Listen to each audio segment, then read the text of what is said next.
dude, I slept so good. I went to bed at like 9:30 and I woke up at like 10:30. And I like forced myself to get up at 10:30, man. So, pretty hyped about that. I feel like I've switched my schedule over already. Hopefully we'll see tonight, obviously, but yeah. Back outdoors, I've got, you know, not as tight planning as normal on vacation, but heading to 2 museums today, gonna grab some unique food, try to do some jiu-jitsu, stuff like that. So check out this dope carving. It's like a piece of wood, like a trunk, and it's carved into like a hollowed out jacket. I don't know if you can see it, there's nothing in there. It's just like standing on its own. So cool. Okay, all right, okay, time to continue on. Oh my god, it's so beautiful.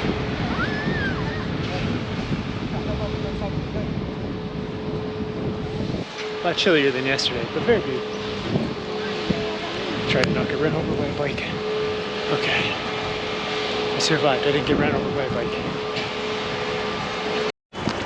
Look how beautiful this is. So much beautiful architecture. So cool. There's a lot of birds here. I think Sean will love it. Got like a main square. That's so many birds. Anyways, almost at the museum with 10 more minutes. I've kind of gotten a handle on this place. All right, stop number 1 of today is the Anne Frank Museum. So there's the original Anne Frank diary, the radio that they listened to in the annex, and then Anne's passport and her star that she had to wear when she went out in public.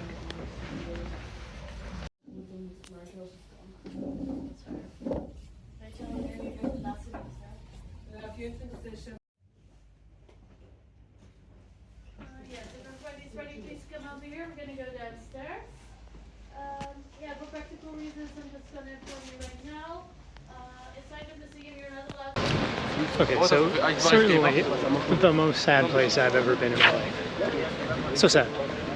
But it was really fascinating. You get to go through the annex and see kind of how they all lived, how they were hidden, how the warehouse worked, and like just stuff like that. It was really logistically fascinating.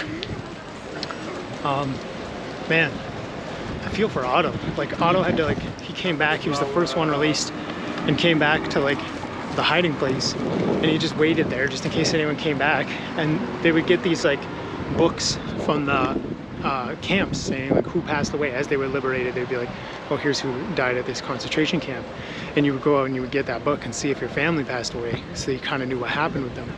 And so I can't imagine how hard that must have been. It's really a lot. And then Anne as well, like, oh my gosh, did I relate to her? Like, just the way she was like always writing, and like, oh, I want to be a writer, and diarying and all that. Like, that was 100% my teen years. Like, very similar dispositions in a lot of ways.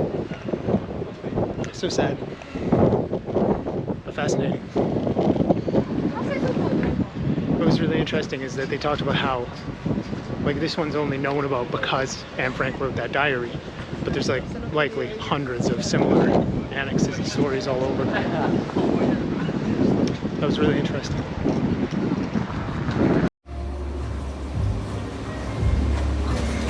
Lunch today is a giant French fries from Fable. I got the spicy mayo peanut sauce with onions on. This is supposed to be quintessential Amsterdam cuisine. Okay, first off, what is with European people and not knowing how to make a lineup? It's like they just run towards things like goats. It's so weird.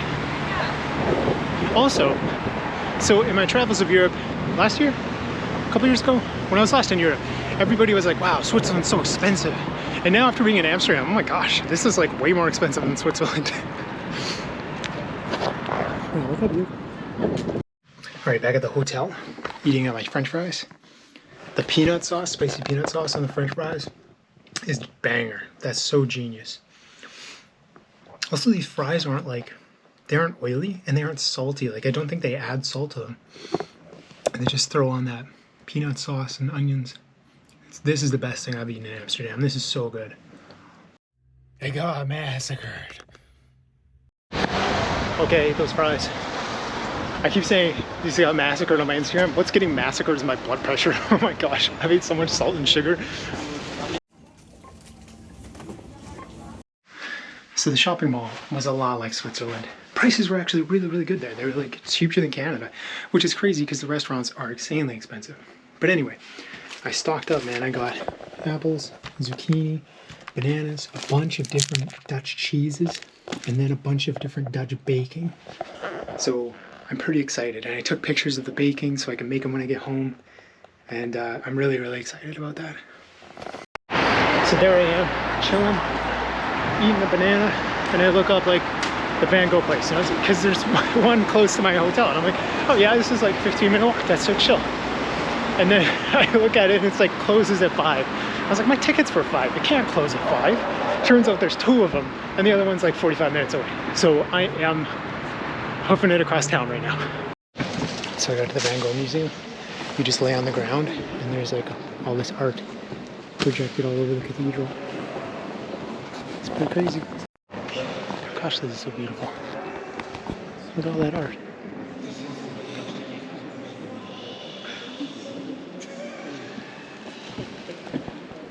It's also cool that you get to lay on the floor. Relaxation styles.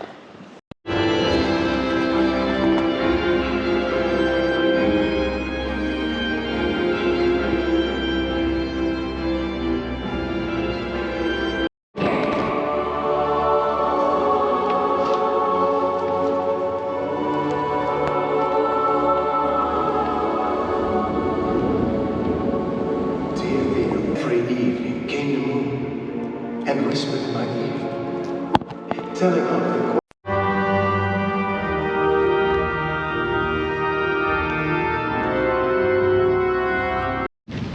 So the visual presentation of that Van Gogh thing was like really beautiful, but the like narrative behind it was just this weird structure of like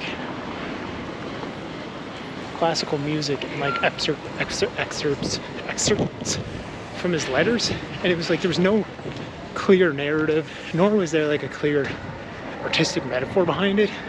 It was just like pure kind of Instagram shenanigans, which also the upside down was an Instagram thing. So I know I said it yesterday, but no more Instagram museums for me. That was just, I don't know. It was beautiful, glad I did it, but no more of those. So now I'm hiking across town to get to Jiu-Jitsu. It gets so dark so fast here. It's so beautiful.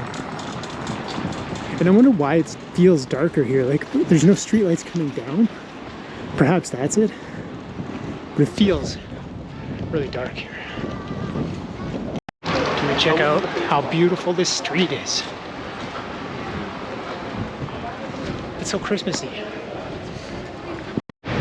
Okay, so a note on Dutch bikes. So the right-of-way goes bikes, pedestrians, and then cars. So pedestrians are expected to move around bikes. And a note on this is I have accidentally walked in front of so many bikes. But the Dutch are so nice, incredibly nice. Pretty happy about my experience here. So fun, but they're so nice. Well, I got to Jiu-Jitsu a little bit too early. They're just presenting right now. The dojo looks so sick though. It looks so cool, so I'm excited for that. And I'm in like a really quiet part of Amsterdam now. This is like totally different vibe from where I'm staying and from Central. It's kind of nice. But anyway, I'm gonna walk around for a few minutes just so I don't walk in like super early. And then time for some Jiu-Jitsu. I am so excited. Also, there's a Fibu on the way back to the hotel, so I gotta do it for the Instagram. It's for the Instagram. The coaches are in the middle of demonstrating something, so I'm trying to not walk in the middle of their demo. So I'm just standing outside really awkwardly. It's pretty funny. We fogged up the mirror. That was so much fun. I need a burger. All right, finished up Jiu-Jitsu. Time to grab some Fibo.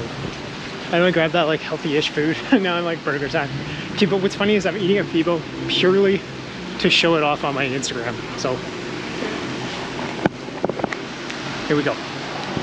Okay, finished jiu-jitsu, mega hungry, and I'm going to grab food from Phoebo.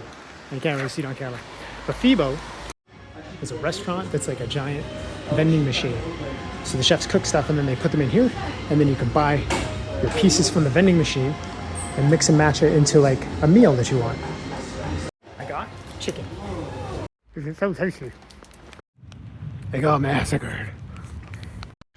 I like how every directions in Amsterdam is like walk down this street until you hit a canal. And that's like it. Pretty funny. What a fun day. What a fun trip, what a fun life. This is awesome, man.